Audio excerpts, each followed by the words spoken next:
Let's get right into it. Number 1. Panic paralysis. You know how people always say, trust your instincts? Cool idea, terrible advice in an actual emergency.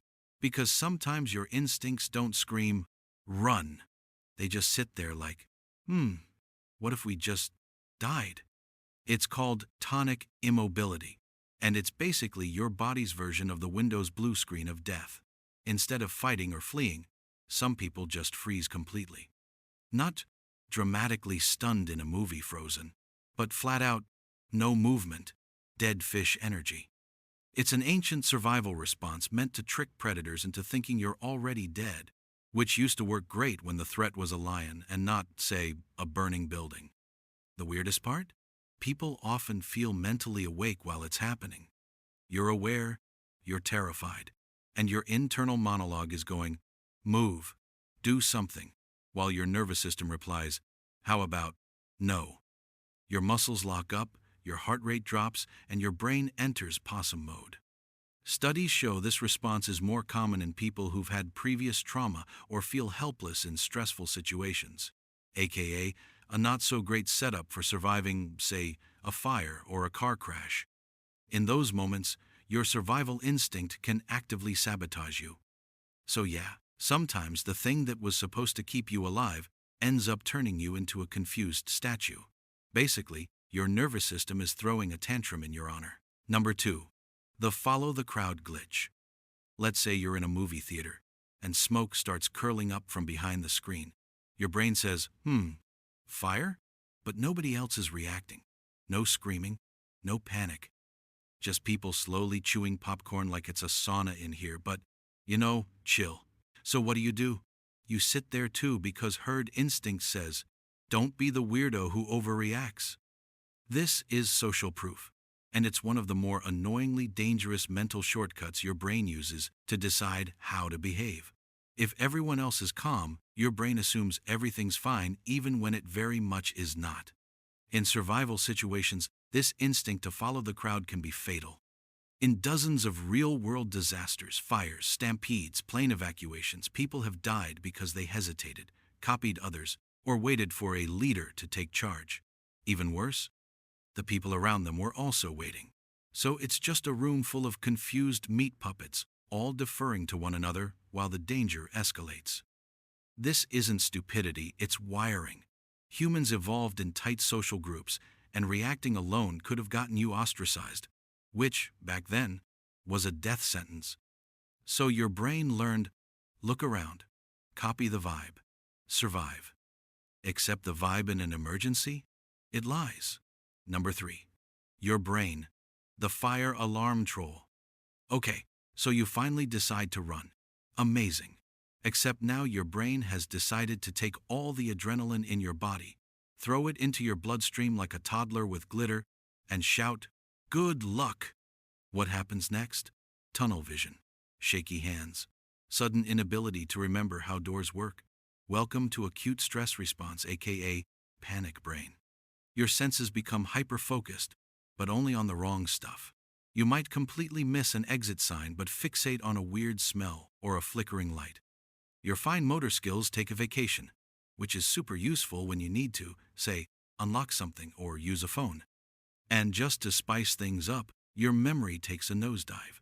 Stress hormones like cortisol mess with your hippocampus, so you forget crucial steps, like which floor you're on or where you left your shoes. Basically, your body is in emergency pro mode, while your brain is playing a broken game of trivia. Yes, this whole mess did evolve to help you survive, but it was optimized for run away from bear, not escape from high-rise inferno while calling 911. It's survival mode with a terrible user interface. Number 4. When slowing down gets you killed. Here's one that sounds weird, until you realize how common it is. In a life-threatening situation, your instinct might be to pause, to double-check, to process. And that little pause, that micro moment of, wait, is this really happening? It can be deadly. This is known as the normalcy bias, and it's your brain's way of clinging to normal even when everything around you is screaming, not normal. It's what makes people walk, not run out of buildings during earthquakes. It's why folks sometimes go back into danger zones to grab their keys, pets, or phone chargers. Their brain hasn't caught up to the danger yet. Why does this happen? Because your brain's first instinct isn't survival, it's stability. It wants the narrative to make sense. And if something is too shocking or scary, it gets flagged as incomprehensible instead of actionable. So while your survival brain should be flipping every alarm switch, your logic brain is calmly sipping tea and saying, let's not jump to conclusions. By the time it realizes, oh, this is a nightmare, it might be too late. Number 5. The go back for stuff instinct. You're evacuating a building, alarms blaring, smoke in the air. You're halfway out when your brain casually says, hey, did you remember your phone? And suddenly, you're turning around to sprint back inside for your iPhone like it's Excalibur.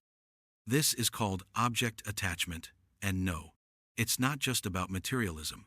Your brain associates familiar objects with safety, routine, and identity.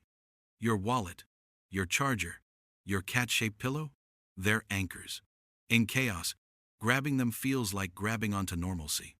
In emergencies, this instinct becomes a full-blown liability. People have literally re-entered burning homes for laptops, car keys, or even to finish getting dressed. A sense of, I can't leave without my stuff, overrides, I might die. The wild part? This behavior isn't irrational to the brain.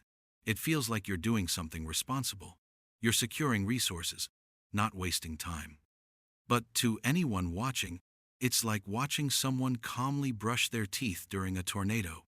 Pro tip: if your house is on fire, your phone can't save you. Your toaster definitely can't. Let it burn. Texts can wait. Number 6. Your inner GPS is drunk. In survival stories, people love to imagine they'd just find their way out. Like there's an inner compass, forged by evolution, ready to guide them to safety. Nope. That compass is drunk, blindfolded, and possibly holding the map upside down. Humans are terrible at natural navigation, especially under pressure. In the wilderness, lost hikers often walk in literal circles for hours. And yes, they've tested this in deserts and forests. Without landmarks or a GPS, people veer off course almost immediately and somehow loop back to where they started, like their internal magnet is just spinning wildly, yelling, "Wee." Add fear, fatigue, or dehydration to the mix, and your spatial awareness tanks. You start misjudging distances, second-guessing paths, or following gut feelings that lead you straight into worse situations. And don't even get me started on urban survival. In a disaster, even the best Google Maps user turns into a panicked Roomba. Corridors blur together. Signs are missed. The brain goes from, I got this, to, this hallway wasn't here 5 seconds ago, real fast. So if you ever thought you'd calmly find the nearest exit in a crisis? Yeah, good luck with that. You might end up in a mop closet instead,